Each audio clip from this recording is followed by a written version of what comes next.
Salut les humains, bienvenue sur ma chaîne. Pas besoin de passeport ni de visa, on embarque tout de suite.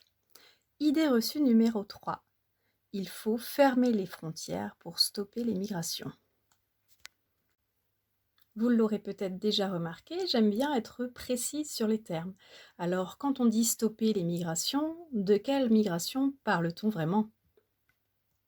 On le sait très bien, quand tonton le facho, au repas de famille du dimanche, annonce très fièrement que la solution c'est de fermer les frontières aux migrants, il ne pense pas forcément aux migrants hollandais ou allemands, bien loin de là. Ceux qui avancent ce type d'argument parlent évidemment des migrations en provenance des pays du Sud, des pays en conflit, des pays en guerre. Cela revient à induire un classement entre le bon migrant et le mauvais migrant. Et ce classement se baserait sur quoi? Uniquement sur une question de nationalité, d'origine, une question ethnique. Amis de la discrimination, bonjour. Au préalable, faisons un détour par les chiffres. En France, chaque année, on enregistre 90 millions de passages aux frontières. 90 millions. Cette mobilité contient tous les types de motifs de circulation, que ce soit touristique, professionnel, étudiant. Sur ces 90 millions de passages annuels, seulement 550 000 se traduisent par une installation durable sur le territoire français. On entend par durable une installation d'au moins 1 an. Les migrants, eux, tels qu'on les appelle couramment, ne représentent que 0,6% de cette mobilité totale.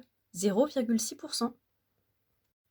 En outre, on pourrait essayer aussi de se donner une bonne conscience en distinguant le migrant politique du migrant économique, mais cela serait nier la réalité migratoire qui a beaucoup évolué et qui font que les motifs de migration sont devenus complexes, multiples, imbriqués. Vous l'aurez compris, on ne peut donc pas trier de cette manière-là les gens avec des critères aussi simplistes.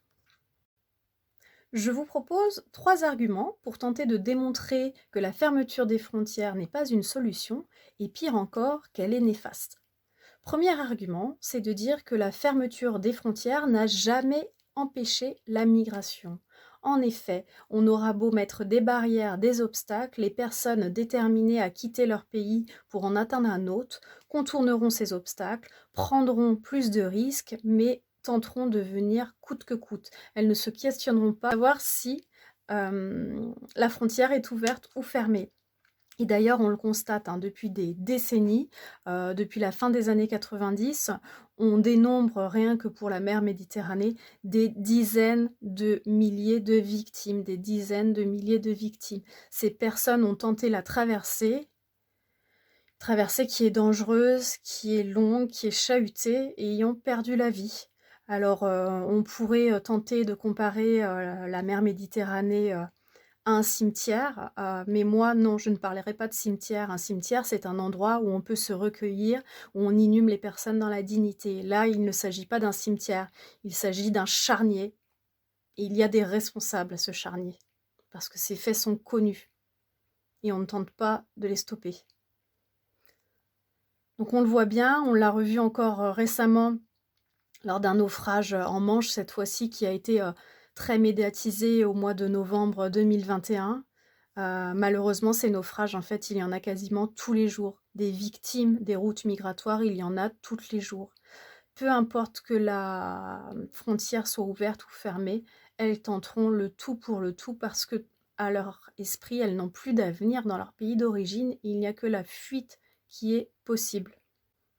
Fermer les frontières, outre ne pas empêcher la migration, comme je viens de l'expliquer dans le point précédent, favorise au contraire l'immigration illégale. Eh bien oui, les personnes ne peuvent pas se procurer un visa pour venir légalement dans un pays, eh bien elles s'adressent à des réseaux souterrains et dans ce cas-là, on le voit très bien, la fermeture des frontières contribue à l'explosion des réseaux de passeurs, à tel point qu'aujourd'hui, le trafic humain lié aux passeurs est le 3e trafic illégal au monde après le trafic d'armes et le trafic de drogue.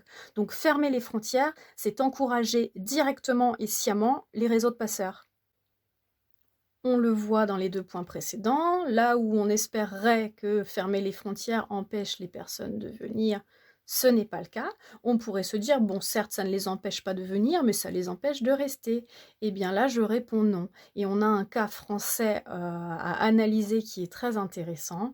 Il s'agit de 1974. En 1974, le Conseil des ministres vote une suspension temporaire, initialement pour 3 mois, de l'immigration légale. À cette époque-là, une forte partie de cette migration vient des pays du Maghreb.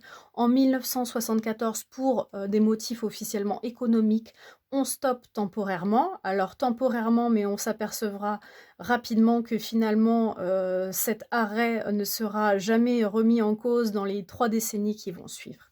Qu'est-ce qui se passe à ce moment-là? À ce moment-là, les personnes qui avaient l'habitude d'effectuer des allers-retours entre leur pays d'origine et la France, elles venaient travailler en France, elles rapportaient des ressources à leur famille et elles faisaient des allers-retours.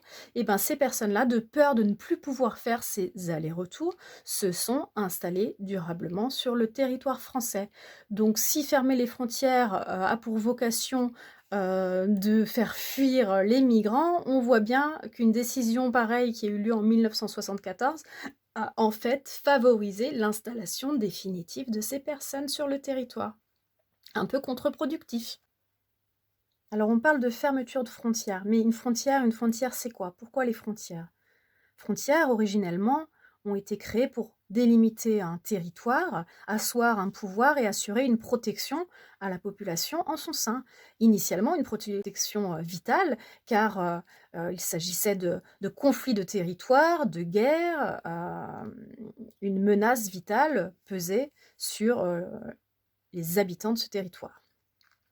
Aujourd'hui, en tout cas en France, nous ne sommes pas dans cette question vitale de protection vitale par la frontière, plutôt peut-être dans une protection d'ordre économique. En effet, la mondialisation effrénée a fait sauter beaucoup de verrous protectionnistes les citoyens pourraient se voir menacés d'un point de vue économique sans cette frontière.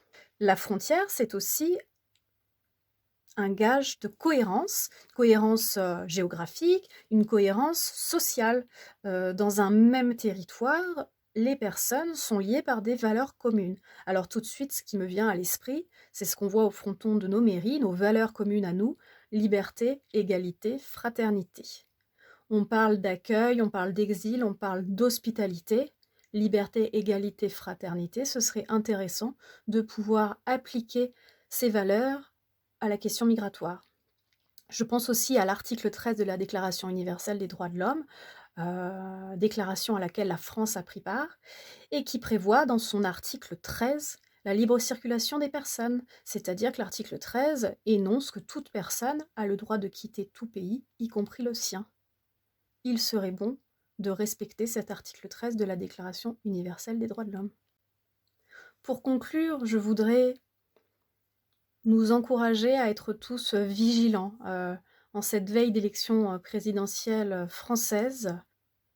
Le débat protectionniste se cristallise sur la question migratoire.